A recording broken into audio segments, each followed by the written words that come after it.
recently discovered a website that can generate 3D model just by using images and rip.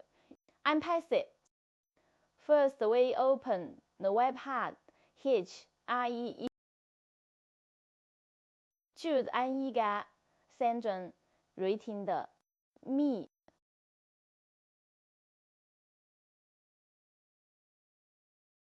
Zoom in the window.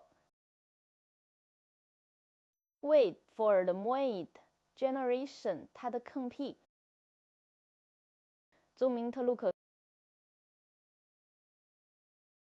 Turn on wireframe display.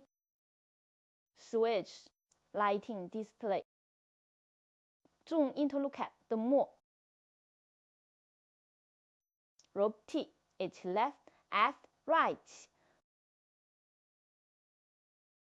There's also a Y part display here.